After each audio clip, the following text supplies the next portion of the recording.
Kita membicarakan hal yang sangat kontroversi tentang printing money. Di sini banyak sekali mazhab yang berpendapat bahwa printing money itu menyebabkan inflasi.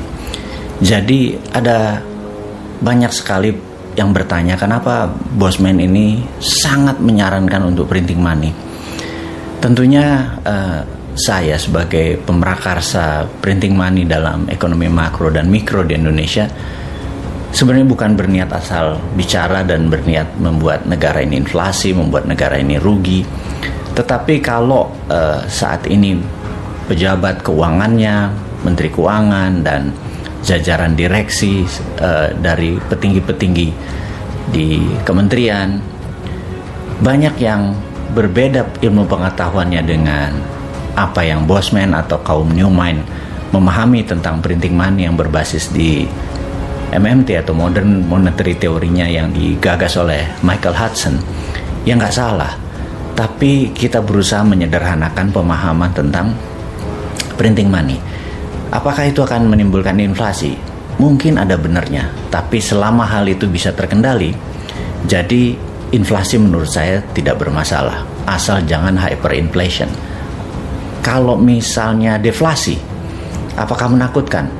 Semua negara juga takut sama deflasi, seperti halnya sekarang negara Jepang misalnya. Nah, bersama ini sebaiknya kita urai apakah yang dimaksud dengan printing money. Jadi prinsip dasarnya adalah di dalam teori ekonomi yang kita anut atau yang kaum Newmind anut adalah printing money dalam hal ini adalah quantitative easing atau pelonggaran di dalam fiskal keuangan. Saat ini sudah hampir beberapa tahun di Indonesia kita atau pemerintah pusatnya menggunakan quantitative tightening yang sangat ketat sekali, sehingga kredit di perbankan ciri-cirinya adalah tidak keluar atau mengucur dengan deras. Ini yang kita harap ke depan pemerintah dalam 3 tahun ini yang sampai tahun 2024 di masa akhir jabatan periode kedua, mudah-mudahan nggak nambah periode ketiga ya, sampai akhir dari periode kedua ini kira-kira masih 3 tahun, dan selama 7 tahun kan kira-kira menghutangnya kira-kira 4.500 triliun. Mudah-mudahan Bapak pejabat yang di atas dan Ibu yang berkaitan dengan keuangan, ada baiknya Anda melunasi saja hutang itu setidak-tidaknya separuh deh, dari 4.500 ke 2.000-an, 3.000-an gitu ya. Jangan didiamkan. Kalau didiamkan, strategi Anda meminjam uang tadi dari 4.500 pinjamnya atau total semua mungkin saat ini 6.500 triliun bisa-bisa menjadi 11.000 triliun, dan itu kasihan buat nanti siapapun yang menjadi pemimpin di tahun 2024, kalian yang pesta, kami yang cuci piring gitu ya. Jadi intinya adalah bagaimana kalau Anda semua pejabat di atas dalam 3 tahun ke depan gunakan strategi quantitative easing, yaitu longgarkan semua kebijakan keuangan, kredit ngucur lagi, kayak kemarin properti nggak jalan, banyak sekali kredit-kredit yang nggak bisa jalan di perbankan, padahal untuk growth ekonomi sebuah negara kalau Anda ingin 7% supaya sesuai dengan janji-janji manis waktu di kampanye yang bikin diabetes itu, harusnya ya minimum pertumbuhan ekonomi Indonesia dari sisi kucuran dana adalah 15%. Meningkat pertumbuhan kreditnya dibandingkan dengan tahun sebelumnya. Saat ini tahun per tahun berjalan year to year, paling tumbuhnya cuma 4-5% dibandingkan tahun sebelumnya, dan ya tumbuh nasionalnya sekitar 2-3%-an, dan itu terjadi fakta di lapangan saat ini. Oke, kita akan urai tentang quantitative easing, di mana uang sangat cair, atau bahkan kalau sampai ditambah printing money menjadi lazy money. Uang itu lazy tapi pekerjaan banyak, sehingga anda yang memiliki project-project yang tadinya bermasalah dengan funding atau pembiayaan menjadi semuanya jalan.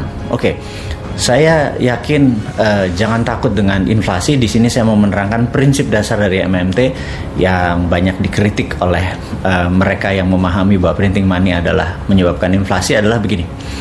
Saya lebih suka harga beras, atau kami kaum MMT ini, Modern Monetary Theory ini, lebih suka harga beras itu 20.000 per liter tapi semua orang bisa membeli beras. Daripada harga beras 7.000, tapi nggak ada yang bisa beli beras. Itu prinsipnya. Di Jepang, harga 1 liter beras mungkin 50.000, tapi semua orang Jepang bisa beli. Kalau dibandingkan dengan orang Indonesia yang harga berasnya rata-rata 7.000 atau 10.000, harga 50.000 itu mahal sekali. Tapi faktanya sekarang harga beras 1 liter 7.000 dan 8.000 itu nggak semua orang bisa beli gitu ya. Nah, itu prinsip dari MMT. Jadi lebih baik semua orang bisa beli walaupun terlihat harganya, jumlahnya secara nominalnya mahal, tapi semua orang bisa beli. Jadi lebih baik Innova itu harganya 1 miliar tapi semua orang punya Innova, atau daripada harga 200 juta nggak ada yang beli gitu ya. Dan juga sama, naik pesawat Jakarta Bali harganya 5 juta misalnya gitu, tapi semua orang bisa belanja, bisa beli dan bisa tamasya di Bali, daripada harga tiket 500.000 nggak ada yang bisa beli. Itu prinsip dari easy money, dari quantitative easing dengan strategi printing money. Nah, printing money ini kita mau jelaskan lagi lebih detail lagi. Jadi kita mengacu pada prinsip ekonomi dulu, belum contohnya bahwa negara seperti Amerika, seperti Tiongkok yang menggunakan printing money berbasis project. Kita menggunakan hal yang sederhana dulu.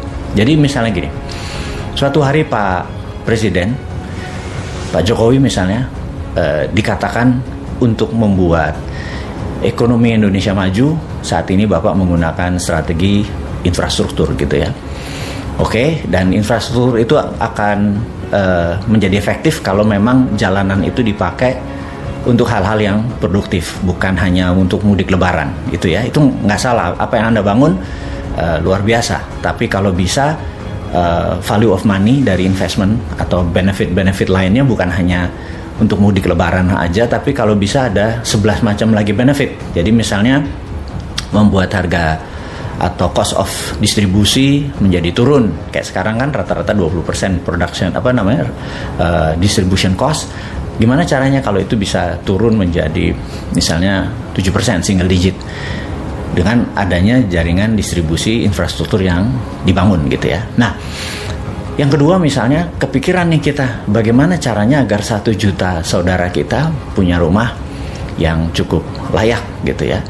Sehingga apa yang dilakukan oleh Menteri PUPR dalam hal ini misalnya Pak Basuki, lapor, Pak Presiden izin, kayaknya kita harus membuat 1 juta unit rumah, lahan sudah tersedia, kita perlu uang 100 triliun Pak Presiden gitu, untuk membuat rumah 1 juta unit yang sangat layak, luas rata-rata 100-150 meter persegi untuk keluarga 4 orang, ada rumah sakit di bawahnya, ada pasar, ada tempat pendidikan, dan seluruhnya adalah walkable city, bisa dijalani tanpa harus menggunakan kendaraan, semuanya terpusat di dekat residensial, dan 100 triliun itu kita siapkan. Oke, maka Anda sebagai pemimpin tertinggi Pak Presiden, katakan kepada Ibu Menteri Keuangan, wahai Ibu Menteri Keuangan, print 100 triliun diberikan ke Pak Basuki dan BUMN perumahan untuk membangun 1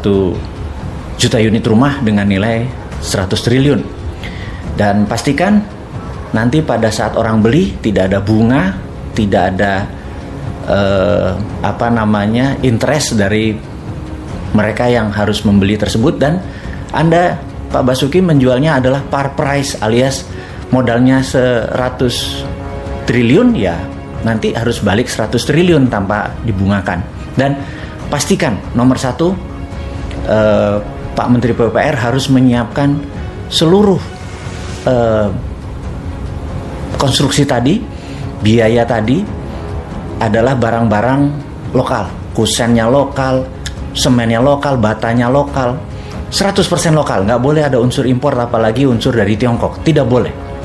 Nah, dengan hal itu Krakatau Steel, besinya langsung menyala pabriknya, kemudian semen, kemudian paku, kemudian kayu, genteng, dan lain sebagainya, lantai dan lain sebagainya langsung diproduksi dan dibayar apa adanya.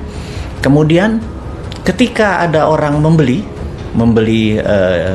properti tersebut, uangnya langsung dikirim ke Menteri Keuangan, dan begitu uangnya masuk, dibakar. Masuk 1 juta dibakar, masuk 1 miliar dibakar, masuk 10 miliar dibakar gitu ya.